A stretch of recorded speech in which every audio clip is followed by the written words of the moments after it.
আসসালামু আলাইকুম। ওকে, আজ ক্লিপস্টোফেলের 92 পেজে আসো। দেখো এখানে কি বলেছে। কোয়েশ্চেন্স, রিমেম্বার দ্যাট, মনে রাখতে হবে যে হোয়েন ফর্মিং আ কোয়েশ্চেন, যখন একটা প্রশ্ন করবে বা প্রশ্ন গঠন করবে, one must place the auxiliary or the verb be before the subject. তখন অবশ্যই অক্সিলারি ভার্ব অর্থাৎ সাহায্যকারী ক্রিয়া অথবা বি ভার্ব এটি কোথায় বসবে? বিফোর দ্য সাবজেক্ট অর্থাৎ সাবজেক্টের পূর্বে বসবে। অর্থাৎ এখানে বলছে আমরা যখন প্রশ্নবোধক বাক্য তৈরি করব তখন অক্সিলারি ভার্বটাকে সাবজেক্টের আগে নিয়ে যাব। If there is no auxiliary or be, আর যদি কোনো সাহায্যকারী ক্রিয়া অথবা বি ভার্ব না থাকে, one must use the correct form of do, does or did. তাহলে আমাদেরকে কি ব্যবহার করতে হবে? আমাদেরকে ডু, ডাজ অথবা ডিড ব্যবহার করতে হবে। After do, does or did, the simple form of the verb must be use. এবং ডু, ডাজ এবং ডিডের পরে আমরা ভার্বের কোন ফর্ম ব্যবহার করব? ভার্বের সিম্পল ফর্ম অর্থাৎ ভার্বের যে ভিয়ন সেটি ব্যবহার করব।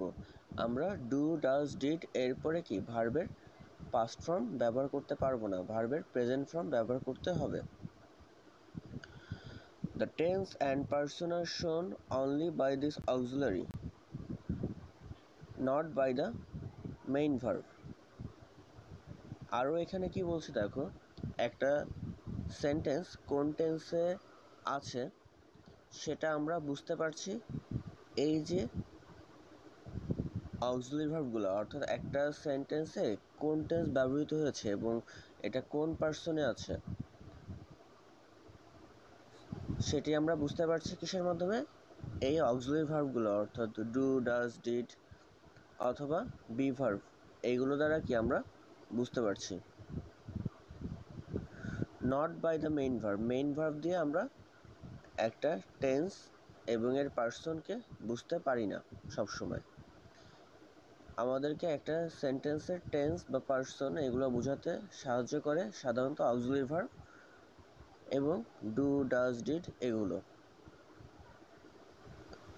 এরপরে দেখো কি বলেছে, ইয়েস অর নো কোয়েশ্চেন্স।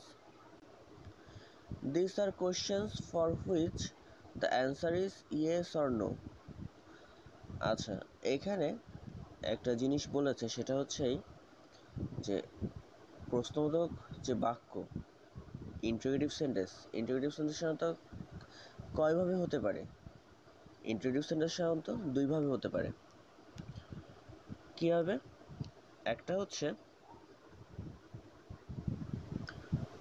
একটা কোশ্চেনের অ্যান্সার হচ্ছে আমরা কি ইয়েস অথবা নো দিয়ে করতে পারি। তো যে কোশ্চেনের অ্যান্সার আমরা হচ্ছে ইয়েস অথবা নো দিয়ে করতে পারি সেই কোশ্চেনটি আমার কী দিয়ে শুরু হচ্ছে? প্রথমে অক্সিলারি ভার্ব দিয়ে শুরু হচ্ছে, অর্থাৎ অ্যামিজার, তারপর হচ্ছে আর কি হচ্ছে বি ভার্ব দিয়ে শুরু হচ্ছে, অর্থাৎ অ্যামিজার, ওয়াজ, ওয়ার, তারপর আর কি দিয়ে শুরু হচ্ছে? ডু, ডাজ, ডিড, এগুলো দিয়ে কোশ্চেন শুরু হচ্ছে। আর একটা কোশ্চেনের অ্যান্সার আমরা শুধুমাত্র ইয়েস অথবা নো দিয়ে করতে পারি না। তাহলে সেক্ষেত্রে সেটা কী দিয়ে শুরু হচ্ছে? সেক্ষেত্রে আমরা ডাব্লিউএস ওয়ার্ড অর্থাৎ who, which, what, when, where, how, whose, whom ইত্যাদি ডাব্লিউএস ওয়ার্ডগুলো কি ব্যবহার করে থাকি সেন্টেন্সের শুরুতে। সোজা হিসেবে যদি আমি আবার বলি তাহলে হচ্ছে যে কোশ্চেনের সেক্ষেত্রে হচ্ছে আমি যদি সহজ করে বলি তাহলে হচ্ছে যে ডাব্লিউএস ওয়ার্ড বা কোশ্চেন ওয়ার্ড অর্থাৎ ইন্টারোগেটিভ সেন্টেন্স সাধারণত দুইভাবে তৈরি হচ্ছে। একটা হলো কি অক্সিলারি ভার্ব দিয়ে শুরু হচ্ছে, আর একটা কি ডাব্লিউএস ওয়ার্ড অর্থাৎ হু, হুইচ, হোয়াট, হোয়েন, হোয়ার এইগুলো দিয়ে শুরু হচ্ছে। তা যদি ডাব্লিউএস ওয়ার্ড দিয়ে শুরু হয় সেক্ষেত্রে আমরা কি করছি?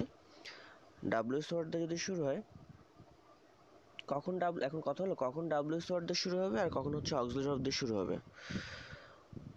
মনে রাখতে হবে যে যদি কোনো একটা কোয়েশ্চেনের অ্যান্সার আমরা ইয়েস অথবা নো দিয়ে করতে পারি, তাহলে সেটা আমরা অবশ্যই অক্সিলারি ভার্ব দিয়ে শুরু করব। আর যদি কোনো একটা কোয়েশ্চেন অ্যান্সার আমরা ইয়েস অথবা নো দিয়ে অ্যান্সার না করতে পারি, অর্থাৎ সম্পূর্ণ অ্যান্সার করতে হয়, সেক্ষেত্রে আমরা ডাব্লিউএস ওয়ার্ড ব্যবহার করব। যেমন আমি যদি জিজ্ঞাসা করি, এখানে প্রথম যে উদাহরণটা আছে সেটি খেয়াল করো, is Mary going to school today? ম্যারিকে আজকে বিদ্যালয়ে গিয়েছে, আমরা কি বলতে পারি? ইয়েস অথবা নো দিয়ে আমরা এটা অ্যান্সার করতে পারি। কিন্তু আমি যদি তোমাকে এই পাশে দেখো 93 পেজে আছে, দেখো আমি যদি তোমাকে এভাবে প্রশ্ন করি, হু ওপেন দ্য ডোর? কে দরজাটি খুললো? তাহলে কি তুমি এখানে অ্যান্সার করতে পারবে ইয়েস অথবা নো? না, এখানে তোমাকে অ্যান্সার করতে হবে কে দরজাটি খুললো। তাহলে সেক্ষেত্রে কি হতে পারে? সেক্ষেত্রে তাহলে যে দরজাটা খুলেছে তার নাম হতে পারে, তাই তো? কথার কথা বললাম, রহিম ওপেন্ড দ্য ডোর। কে দরজা খুললো? রহিম দরজাটি খুললো। তাহলে যেহেতু আমরা উত্তর দিচ্ছি এবং আমরা ইয়েস অথবা নো দিয়ে উত্তর দিতে পারছি না, এই কারণে এখানে কি আসলো? ডাব্লিউএস ওয়ার্ড আসলো। তো এই সব কথাই এখানে বলেছে যে প্রশ্নবোধক বাক্য আমরা কীভাবে গঠন করব। তো এখানে 92 পেজে আবার আসো, তা দেখো এখানে কিছু উদাহরণ আছে, উদাহরণগুলো বাসায় পড়বা।